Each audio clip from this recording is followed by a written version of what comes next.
Boa tarde, cá estamos mais uma vez para a nossa visão de jogo, olhando o futebol do nosso campeonato e pelo mundo fora. Vamos ter dentro de poucos minutos, uma hora sensivelmente, uma hora e pouco, um Porto-Vitória. Um jogo importante para o Porto. O Porto pode aqui aproximar-se novamente do primeiro lugar, porque o Sporting voltou a perder pontos, empatou nas Aves e o Benfica venceu o Boa Vista. Pelo meio, atenção, também há um Braga que voltou a ganhar e está em terceiro lugar no campeonato. E, portanto, mesmo com o nível exibicional dizendo-se que não está a ser muito alto esta época, é que o Braga está a 6 pontos também dentro da luta pelo pódio e do primeiro lugar, que neste momento é dividido por Benfica e Sporting. Vamos falar sobre isso, mas rapidamente, Nuno, porque sei que estiveste hoje de manhã na tomada de posse no Presidente da Federação Portuguesa de Futebol, Pedro Proença, dentro daquilo que pareceu uma unanimidade, sentes que pode haver alguma mudança, uma continuidade, ou as duas coisas, cada qual numa medida certa? Boa tarde a todos, Sofia, Luís. Penso que Pedro Proença, no seu discurso, marcou claramente a ideia de que haverá uma mudança. A mudança que ele sempre preconizou ao longo da campanha eleitoral, de unificar o futebol. Aliás, foi muito claro. E naquilo que até pode ser entendido como uma crítica à anterior direção da Federação, disse que deixou de haver um eles e um nós. Agora passou a haver um conjunto alargado de pessoas que vão tratar do futebol português daqui para a frente. Mas quando fala eles e nós... Eu penso que ficou claro para quem estava presente que ele quis dizer que anteriormente havia um eles e um nós, que era uma liga e uma federação que trabalhavam em conjunto em alguns fatores interessantes para ambas as partes, mas que não havia uma unificação que ele pretende implementar. Penso que foi essa a interpretação da maior parte das pessoas que ouviram. Foi pelo menos o que eu entendi dessa forma. Aquilo que me pareceu, Nuno, dentro daquilo que foi a presidência da Fernando Gomes, que coincidiu também com tudo aquilo que foi a grande carreira do Cristiano Ronaldo, que tem muito a ver com os lucros da Federação, acho que Fernando Gomes foi um excelente presidente das seleções. Acho que Pedro Proença terá que ser agora também um presidente dos clubes. Concordas um pouco com esta minha opinião? Concordo e acho que o discurso dele vai muito nesse sentido. De unificar. Quando ele fala em unificar o futebol, fala precisamente em criar condições de crescimento junto dos clubes. Aliás, há 2 tópicos que ele frisou no discurso e que me pareceram muito relevantes. Um deles, dizer que acha inadmissível, ao nível das infraestruturas, termos equipas de futebol feminino, meninas, a treinar, de formação, às 10 da noite. Porque os campos estão ocupados às 5, às 6 da tarde, 7 estão ocupados pelos rapazes. Ele considera que isso é inadmissível e tanto se apregou e muito bem o incentivo ao futebol feminino, que não pode haver esta disparidade ao nível do tratamento, a nível dos horários, no que diz respeito aos horários do treino. Não sei se é rigorosamente assim que acontece em todos os clubes, também conheço algumas realidades que não é bem assim, mas as grandes realidades dos grandes clubes não será. Na maioria esmagadora acredito que possa ser um pouco assim. Treinar às 10 da noite, não sei, meninas de 14, 15 anos, não sei se isso acontece em muitos clubes, sinceramente não sei, mas é uma realidade que Pedro Proença quer contornar com a implementação de um reforço das estruturas, neste caso das infraestruturas dos clubes. Ele bateu muito nessa tecla. E outra tecla na qual ele bateu, que tem sido também uma guerra do futebol português nos últimos anos, e quanto a mim, também sou suspeito, que também me considero parte do ecossistema de futebol. Aliás, nós somos analistas, mas o futebol é o que nos faz respirar aqui quase todos os dias. Ele bateu nessa tecla do IVA. O IVA realmente é 23%. Ele focou muito virado para o ministro dos Assuntos Parlamentares, Dr. Pedro Duarte, que também comparando com as touradas e coisas do género. Comparou com as touradas, que são 6%, e há outros espetáculos que são 13%. Ele pediu que não quer que seja o IVA aplicado uma taxa mais baixa, mas quero pelo menos que seja em igualdade. E isso parece-me ser um fator determinante e pelo qual não me pareceu haver nenhuma dúvida que Pedro Proença se vai bater fortemente nestes próximos anos em que ele vai liderar a Federação Portuguesa de Futebol. Sofia, também meter-te aqui no meio do jogo. Queres dizer alguma coisa em relação a este assunto? Tens alguma expectativa acrescida agora com uma nova gestão na Federação Portuguesa de Futebol em relação àquilo que possa ser, não digo a unificação, porque os clubes e a rivalidade será sempre algo que é um motor do futebol, mas ele falou também ali houve ali um período que era uma nova geração de dirigentes e que essa possa transformar o clima no futebol português? Boa tarde, olá a todos. Longe de ser uma área que... Sim. Que seja...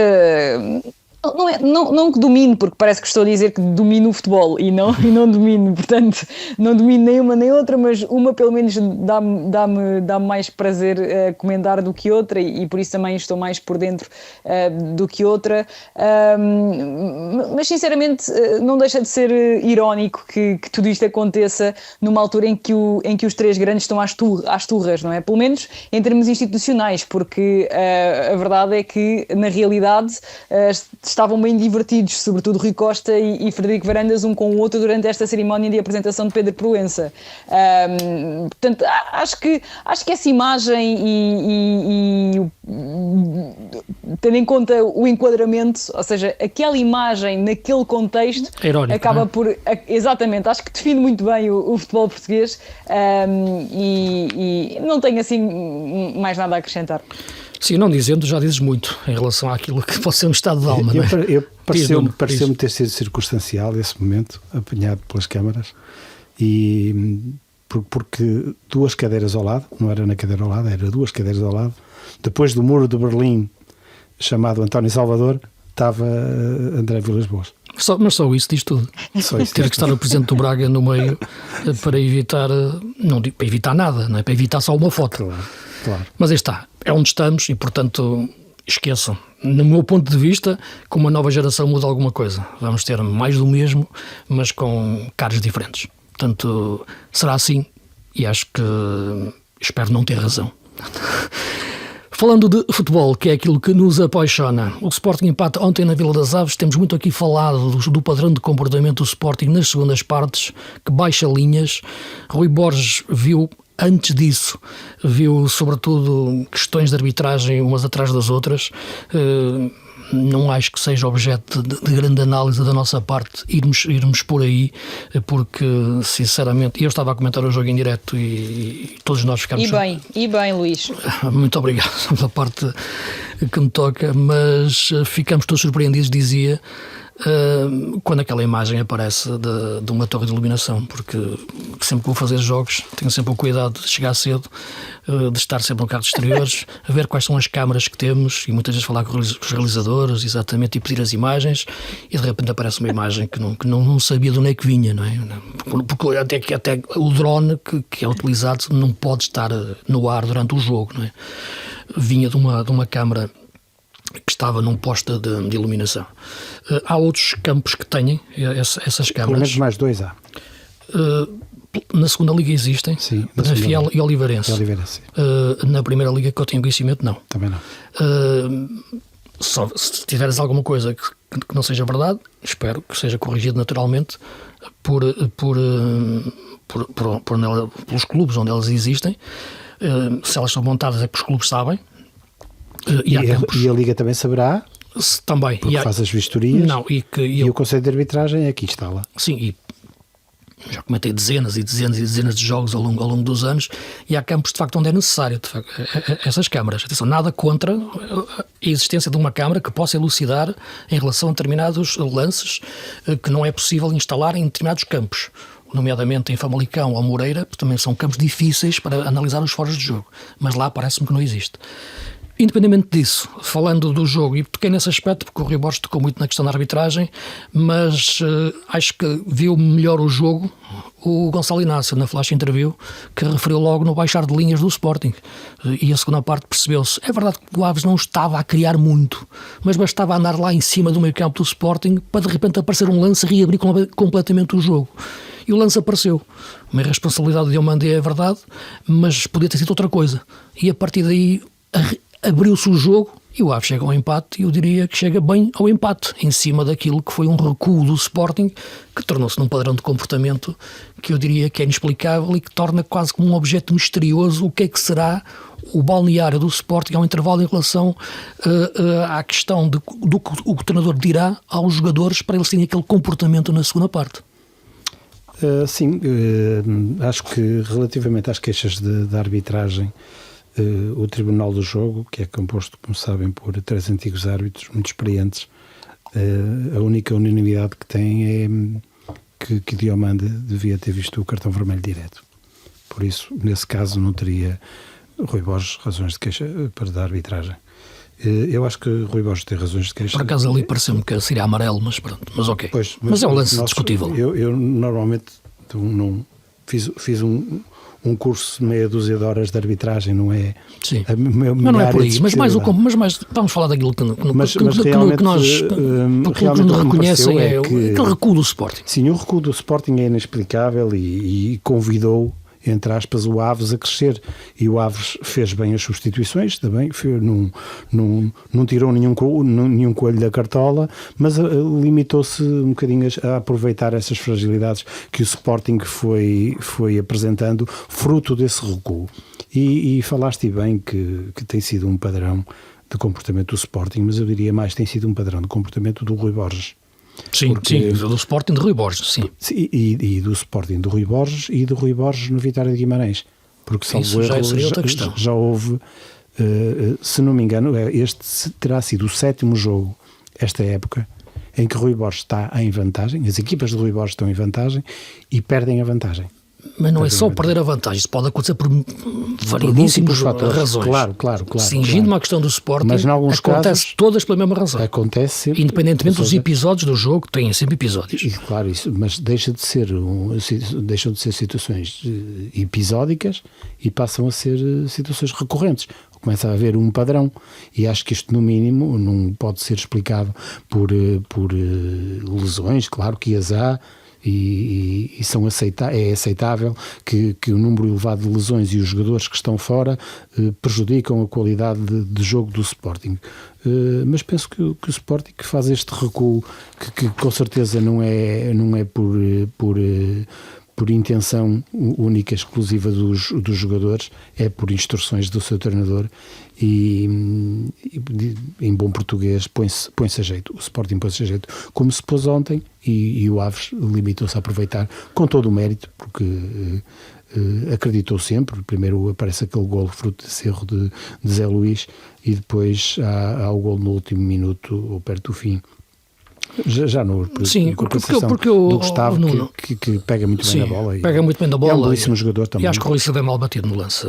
Não viu a bola partir. Mas eu acho que um grande guarda-redes tem que ir buscar aquela bola. Pelo menos não pode deixá-la passar ao lado sem ter reação.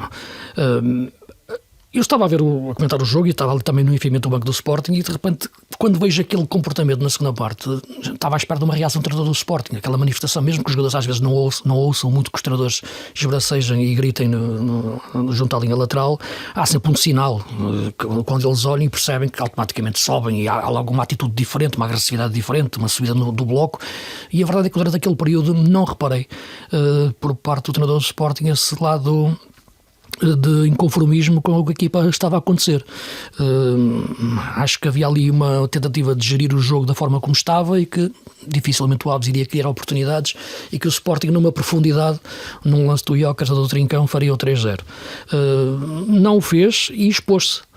E também dizer ao intervalo, já agora, porque estamos a falar, porque o jogo tem 2 equipas e 2 treinadores, a forma como o Rui Ferreira mexeu, e bem, ao intervalo. Não é para meter mais avançados que uma equipa joga melhor. Sim, equilibrou mais a equipa. Um carro com 4 rodas à frente não anda melhor com um carro com 4 rodas bem colocadas, não é? Portanto, nem anda, não é? Fica desequilibrado. E ele tirou uma roda da frente e meteu-a no meio, bem, com o terceiro médio, e acho que esse momento da entrada do Gustavo Mendonça e a saída do Gerson, a equipa equilibrou-se no meio campo e de facto passou a jogar melhor, passou a ter bola, e quando diz ter bola é passar a ter uma presença de iniciativa no jogo, e conseguiu colocar o Sporting sob pressão em determinados momentos. Perante uma equipa do Sporting que é verdade, as insuficiências que tem, de lesões, que voltou a um sistema A3 e que naquele momento recuou para uma defesa A5 na maior parte do tempo, e depois é evidente, há ali uma responsabilidade do Diomandé que faz deflagrar todas as incidências do jogo até o empate. Mas independentemente desse momento, que acho que é indiscutível, a questão tática estava a convidar exatamente, ou a possibilitar algo que na primeira parte parecia ser um jogo fechado para o Sporting ganhar, e que o Sporting deixou-se reabrir no segundo tempo. É um padrão de comportamento preocupante, e que nesta altura põe em risco o campeonato do Sporting, Sofia. Sim, eu tenho tanta coisa na cabeça sobre este jogo que nem sei muito bem por onde começar. Não sei se hei de começar pelas declarações de Rui Borges, mas acho que já lá vou. Primeiro, e antes de qualquer coisa, parece-me justo que comecemos pelo jogo do Futebol Clube do Porto, na medida em que, nessa altura, não se percebeu a ideia, ou pelo menos fiquei com a sensação de que a ideia não tinha passado bem para quem nos ouve e para quem gosta de acompanhar o programa. Porque quando nós aqui debatemos o facto de o Sporting ter baixado linhas, ter baixado zona do campo onde estava a pressionar na segunda parte, o argumento fácil, que é quase sempre o argumento que sai, que salta da gaveta quando se diz isto, é mas o adversário também joga. Pois joga, mas não é pelo facto do adversário jogar que não é possível verificar um comportamento diferente do outro lado, e neste caso que foi do lado do Sporting. E era mais ou menos fácil dizer que isso aconteceu porque do outro lado estava uma equipa como o Porto, que se balanceou toda para a frente, que arriscou o tudo por tudo pelo empate. Então era mais ou menos fácil dar essa desculpa, digamos assim.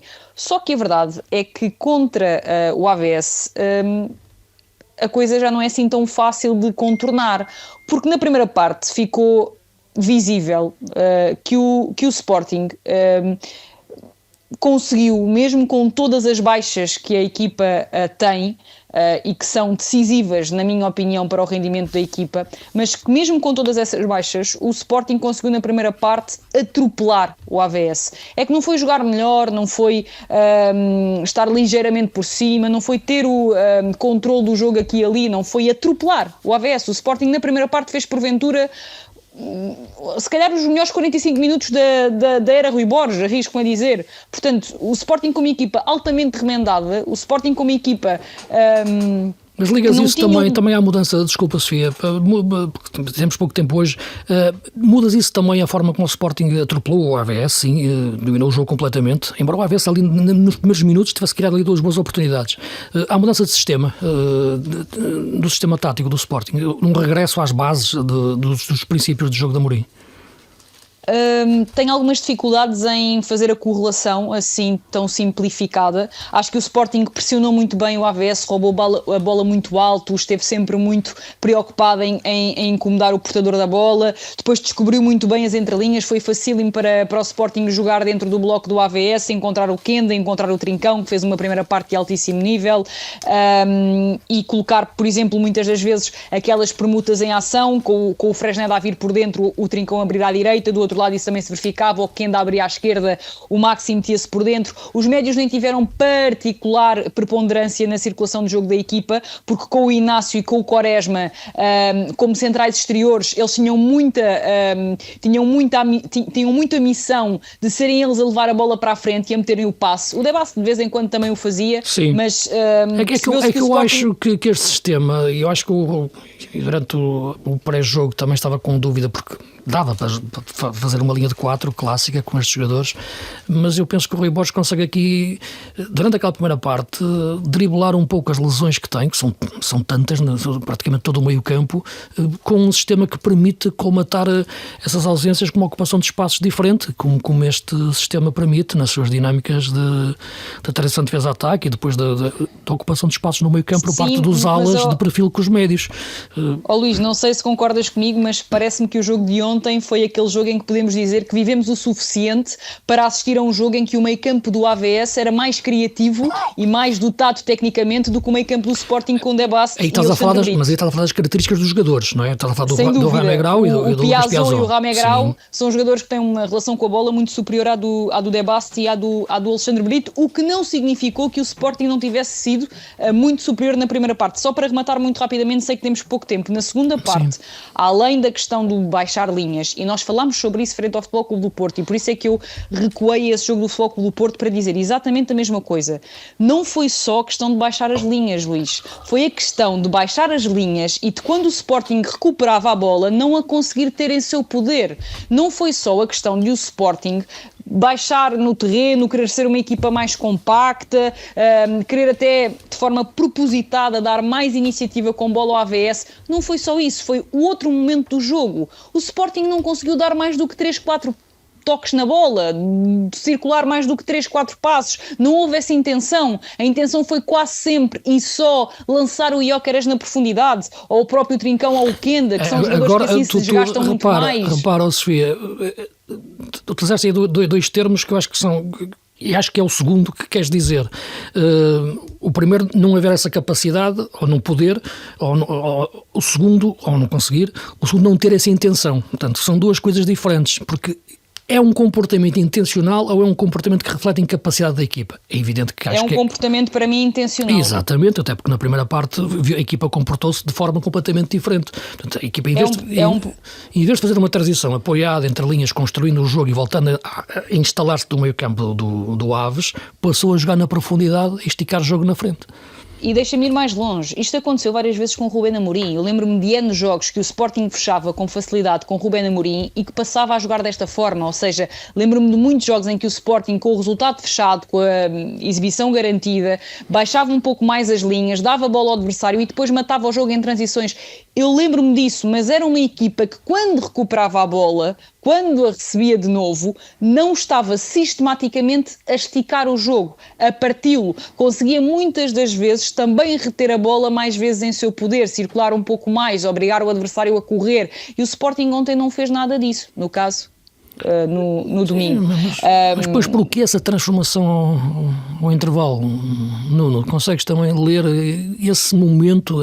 É difícil perceber como é que a equipa entra com um chip tão diferente para a segunda parte, depois de um primeiro tempo de domínio completo. Ok, o Aves teve o seu mérito de meter o terceiro médio, mas a verdade é que a equipa do Sporting tinha bola e o bloco não subia. A equipa ficava instalada atrás, médio-baixo, e metia na frente na profundidade. Pois, acho que a tentativa é mesmo explorar a profundidade. Gerir o cansaço, gerir o esforço, eu penso que o cansaço questão física. Já não se explica muito por aí. É verdade que procurou com este sistema em que reforça ali o meio campo defensivo com Debast e mais os três centrais e os dois laterais que apareceram um bocadinho recuados. É tentar, eu não digo tentar a sorte, mas é tentar um golpe de Gyökeres na transição, na procura do espaço, na profundidade. É que a equipa se entrava na segunda parte. E tentar matar o jogo ali. Mas se a equipa entrasse na segunda parte, como na primeira, para matar o jogo, acho que tinha tudo para fazer. Sim, todos achamos isso, mas eu acho que o Sporting se expõe demasiado. 2-0 é um resultado muito perigoso. Claro que é melhor que um 0. Mas 0 com o adversário completamente subjugado. Mas a partir do momento em que o adversário dá alguns sinais, ou começa a apresentar alguns sinais de que Mas a equipa mutila-se a ela própria, a equipa do Sporting. Exatamente, sim, mas literalmente, taticamente e mesmo numericamente. Mas tu disseste há pouco que do outro lado também há uma equipa. Claro, e é verdade que houve algumas substituições que melhoraram o Aves e deram esse equilíbrio e que permitiu algum crescimento da equipa no jogo. A partir do momento em que o Sporting também não entende isso e não ajusta o jogo em função às alterações que o adversário faz, e depois há aquele lance de Diomande que ninguém não se percebe porque é que faz aquilo, não se percebe. E pôs-se a jeito a partir do momento em que... Falas do primeiro lance do penalti. Do penalti. Eu acho que é importante referir, porque muita gente ficou na dúvida e a pensar, mas porque é que o VAR chamou o árbitro quando não é situação para chamar o árbitro, uma vez que o VAR não pode interferir quando é situação de segundo amarelo. O VAR chamou o árbitro porque achou que era situação para vermelho. Exato. E a partir daí o árbitro pode fazer o que quiser. Sim, foi o que eu referi na transmissão, foi isso. Acho que é importante isso ficar também esclarecido, porque eu continuei a ver muita gente e a ler muita gente a dizer que aquilo foi quebrar o protocolo. Não foi quebrar o protocolo, ninguém quebrou o protocolo. Não. Mas acho que tem muito a ver com muito de mérito do Sporting, que ficou na expectativa erradamente, até porque é o que eu tenho dito, já correu muitas vezes mal, demasiadas vezes mal a Rui Borges esta época, ter esse padrão de comportamento de recuar equipas, ficar ali um bocado mais na expectativa e a querer gerir o resultado. E com o resultado 2-0, por isso que eu disse que o 2-0 às vezes é traiçoeiro, porque pode acontecer um golo fortuito. Neste caso concreto aconteceu em função de um erro de Diomande, que como se percebe com o VAR já estou quase como dizia o Samu em Roma no final do jogo. Neste momento não podemos ser meninos quando há o VAR, e Diomande faz aquilo, obviamente que está exposto com câmara no centro da bancada ou com câmara colocada num posto de iluminação, está exposto a ser apanhado e a ser multado, digamos assim, neste caso concreto, com uma penalização de um penalti. E isso, de certo modo, também relançou o Aves, uma equipa que está a perder 2-0, percebe que muito dificilmente vai virar o jogo. O próprio Rui Ferreira arrisca um bocadinho e diz que prefere perder por 4 ou por 5 do que entregar o jogo, e quer fazer o jogo pelo jogo. E a partir desse momento o Aves tenta equilibrar as coisas. Aparece um golo e o Rui Borges sujeita-se a empatar, que foi o que aconteceu.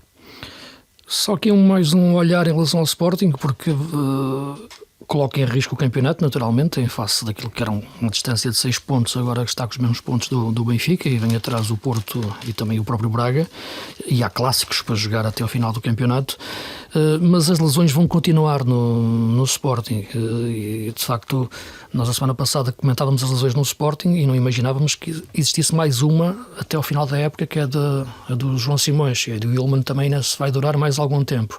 E o Eduardo Quaresma também está lesionado. Exato. Ontem saiu ao intervalo e confirma-se a lesão. Exato, mas a questão que eu queria frisar mais é a questão no meio-campo e como pode colmatar o meio-campo. Gosto bastante do Alexandre Brito, acho que é um bom jogador, embora de todos aqueles que estavam ontem da equipa B seja aquele que é menos internacional, só foi no sub-18. Há o Manuel Mendonça, que acho que é um excelente médio para aparecer, também com muita qualidade, é daqueles que eu acho que vai aparecer com o tempo, mas se calhar vai ter que acelerar a sua entrada. Já o felicíssimo quando entrou ontem. Ele no jogo anterior frente ao Atlético tinha jogado como central pela direita, na linha de 3 do João Pereira. Ali entrou para médio, para 6, que é onde joga nas seleções, nomeadamente no sub-20. Mas é um meio campo que, ok, regressando o Ullmann tem ali o pulmão, mas ao lado quem para jogar realmente tem experiência. Tem que encontrar alguém que agarre os jogos, não? Porque eu acho que ontem, e eu estando a ver o jogo também pensei nisso. O Sporting acabou a jogar com o Jogai no meio campo. Exatamente. Aliás, quando o Jogai entrou, ele próprio não percebia onde é que ia ficar, e o próprio debate, havia muitos gestos dos jogadores para o banco que não sabiam exatamente qual era o posicionamento.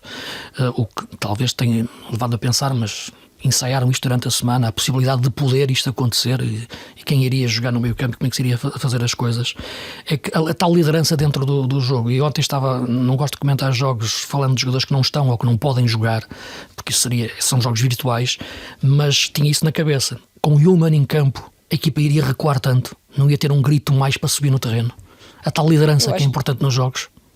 Eu acho que iria recuar, como por exemplo recuou, lá está, contra o Vitória, contra o Futebol Clube do Porto. O Yulman estava em campo e isso aconteceu. Eu percebo o que tu dizes, mas eu acho que não é um jogador que pode ditar a altura de uma equipa. Um treinador dentro do campo que tem um grito de liderança. Eu sei que contra o Aves não é o Porto, nem o próprio Vitória em casa, não é? O Benfica. Sim, mas eu percebo o teu ponto. Eu acho que o Yulman acrescenta em tudo, não? Como líder, sem bola, com bola, é um jogador incrível, e obviamente que faz muita falta à equipa, é evidente. Agora, permitam-me dizer isto, porque eu há pouco vinquei a questão da forma como o VAR, eu não gosto de falar disso, mas eu acho que a explicação das regras é uma coisa importante, porque o Rui Borges foi para a conferência de imprensa dizer que o VAR não podia ter chamado, e por isso é que eu acho importante nós explicarmos, porque se os protagonistas do jogo não se preocupam em explicar ao comum adepto exatamente o que está a acontecer, e não só não se preocupam em explicar, como se preocupam em mandar areia para os olhos dos adeptos, que foi isso que o Rui Borges fez, porque das duas uma, o Rui Borges não conhece as regras do próprio jogo que treina, e eu não acredito nisso, ou então estava a mandar areia para os olhos dos adeptos. Eu acho, Sofia, não sou aqui advogado do Rui Borges, longe disso, mas pareceu-me que ele queria dizer que o lance que o lance não era para vermelho, e por isso que o VAR fez mal em chamar o árbitro. Eu acho que era mais... É o único argumento que eu vejo possível. Portanto, e acho que, na minha interpretação, também seria lance de amarelo, mas admito. Mas não, a questão é que o Rui Borges começou a flash a dizer que não queria falar dos árbitros e acabou a conferência e nós só o ouvimos a falar dos árbitros. Sim. Isso é, na minha opinião, discurso, é um discurso que não me parece que faça sentido, entendes? Mas eu percebo perfeitamente onde queres chegar, e mais que não fazer sentido não ajuda a equipa, porque a equipa tem mais problemas com o que se preocupar e que os pode controlar, que são os problemas táticos. Não foi minimamente lesto a explicar as diferenças, por exemplo, da primeira para a segunda parte, não justificou isso, não procurou... Sim, sobretudo isso é a questão que nós temos que querer saber, porque é que a equipa teve esse comportamento tático. Atenção que para a semana temos um belíssimo jogo para ver, um Sporting Estoril, um Estoril que está a jogar cada vez melhor e que dá vontade de ver esta equipa de ano 4. Faço aqui também o meu ato de contrição, porque no início da época criticava inclusive aquilo que era o padrão de contratações do Estoril, o tipo de jogo do Estoril, que estava muito... quase em contramão com épocas passadas, e a equipa agora está a jogar muito bem, e eu diria que é das equipas que tem um projeto de jogo neste momento das mais atraentes do campeonato, com o João Carvalho a jogar muito, muito mesmo. Vamos passar só rapidamente pelo jogo do Benfica, porque temos pouco tempo. O Benfica, que tem agora um sistema para jogar no campeonato, já no Santa Clara se notou um pouco isso, mas não tão evidente, porque parecia-me mais que o Carreras estava a ser um lateral esquerdo baixo. Agora notou-se mesmo uma construção a 3 e eu assumir muito uma linha de 3 na estrutura tática, com Carreras como central pela esquerda. O sistema em si, na minha opinião, e passando já a bola também, pareceu-me interessante do ponto de vista coletivo. Acho, no entanto, que retira Carreras do jogo naquilo em que é mais forte, que é a velocidade e a profundidade pela faixa. Imaginei durante algum tempo, embora eu não conheça bem ainda o Odell, sinceramente, se pode ser ela a fazer mais essa construção desde trás, como terceiro central, neste tipo de jogos do nosso campeonato, em que o Benfica está praticamente sempre em momento ofensivo, e Carreras jogar mais vezes como lateral. Encontro, no entanto, aqui uma forma do Lage tentar mexer taticamente com a equipa e com alguns comportamentos que estavam a ser reconhecidos pelo adversário em muitos jogos e tornarem-se previsíveis, para tentar dar uma vida nova à equipa, que acho que tem conseguido em alguns momentos, embora os 11 que jogaram, quer com Santa Clara, quer agora contra o Boa Vista, sejam muito alternativos em relação àquilo que será um 11 base do Benfica titular. Concordo com isso, mas acho que a utilização destes jogadores, a escolha destes jogadores especificamente e do Carreras como central pelo lado esquerdo, com toda a liberdade para subir, tem muito a ver também com o previsível posicionamento muito recuado do Boa Vista, como temos vindo a falar desde que Leito Vidigal entrou. Portanto, o Boa Vista basicamente remeteu-se à defesa à espera que o Benfica não marcasse. Mas no Santa Clara ele já tinha feito esta estrutura, mas com uma dinâmica diferente. Certo, com a dinâmica diferente. Mas agora, com este Boa Vista, não diria que é permitido quase tudo, mas há muito mais liberdade para os jogadores poderem penetrar em ações ofensivas, qualquer um, porque o Boa Vista tem imensas dificuldades em construir. O Benfica não joga na próxima jornada, ou melhor, adiou o jogo com Gil Vicente, mas não imaginas que o Benfica possa jogar desta forma, nomeadamente nesse tipo de jogos? Não, sinceramente não acredito. Acredito sinceramente que isto foi circunstancial neste jogo com Santa Clara, porque estava envolvido nas competições europeias, num duelo internacional, e neste jogo com o Boa Vista, porque de facto um elemento a mais, um central a mais era desnecessário face à pouca produtividade do Boa Vista. Boa Vista que se limitou a defender e com o seu guarda-redes em especial destaque bateu o recorde de defesas, o que diz bem o que é que aconteceu neste jogo. Foi um jogo sentido único, acho que fez 11 defesas e bateu o recorde que era de César, o guarda-redes, precisamente o anterior guarda-redes de Boa Vista, que contra o Nacional tinha batido o recorde de defesas num jogo. Em 14 remates, defendeu 11. Vassili, que também é um guarda-redes com qualidade, um internacional checo, que deu o peito às balas e pouco mais poderia ter feito, porque de facto este Boa Vista, mesmo com os reforços, aquilo que nós estávamos já sem sermos os profetas da desgraça do Boa Vista, estávamos mais ou menos a prever que fosse acontecer. Vai ter muitas dificuldades mesmo com estes 10 reforços de última hora. Ontem neste jogo foram utilizados. E a questão dos jogadores virem sem jogar, não têm ritmo. O Cruzava já se lesionou, vai estar um mês sem jogar. Mas nós questões musculares. Falamos disso na semana passada. Porque é inevitável. É o que vai acontecer. São jogadores sem ritmo. O próprio Lito Vidigal falou nisso. Fazem a pré-época em andamento a terem que jogar. Muito difícil. Portanto, muito difícil. Está uma situação muito, muito complicada. E Vassili foi aguentando, mas é impossível. O cântaro tantas vezes vai à fonte que acaba por partir. Mas só partiu 3 vezes, né? Portanto, embora as oportunidades que existiram. Mas 14 remates, 11 defesas de guarda-redes. E vimos que foram defesas com muita qualidade. Sem dúvida nenhuma. Defesas com qualidade. Sofia, como é que vês este Benfica neste momento, embora este jogo, enfim, não seja muito para objeto de análise o jogo em si, mas mais a tentativa de Lages mexer taticamente com a equipa? Sim, nós já aqui fizemos várias ressalvas quando os 3 grandes defrontam o Boa Vista, pelos motivos óbvios, acho que não é preciso explicar. Ainda assim, este teste de Bruno Lage já vem de trás.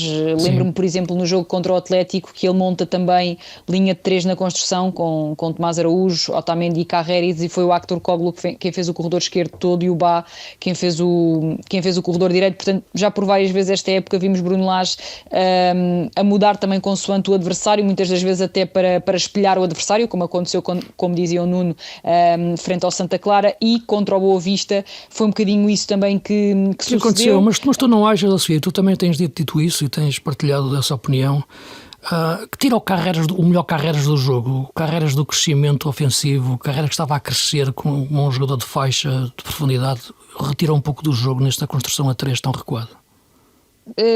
Sim, também às vezes depende um bocadinho da função que tu lhe atribuis, ou seja, independentemente de ser um jogador que começa mais baixo e isso ter naturalmente as suas implicações. Exato. O Carreras tem qualidade para, por exemplo, em muitos momentos, e sobretudo contra o Boa Vista isso foi possível, vir para zonas interiores, meter o passe. É um jogador muito inteligente taticamente, muito dotado tecnicamente. Sim, contra o Boa Vista, significa que consegue, exatamente, ele consegue mesmo começando ou tendo como ponto de partida uma zona mais recuada do terreno, ele consegue meter o passe interior, consegue vir com a bola para dentro, para zonas interiores, o que também fixa alguns adversários e depois o pode libertar para espalhar jogo. O Carreras, eu acho que é um jogador muito, muito inteligente, mas claro que o facto de assumir esta função o desvia da tal capacidade também que tem de se chegar à frente como lateral. Eu lá está, volto a dizer, Boa Vista é um contexto à parte, mas o Dalves está a agradar muito. Para mim foi o melhor jogador em campo frente ao Boa Vista. Acho que é um jogador que está a surpreender não só pelo tempo que estava digamos, sem jogar, com continuidade, mas pela inteligência tática, ele consegue ir por dentro, consegue ir por fora, sabe muito bem fazer as compensações dos jogadores que andam à sua volta.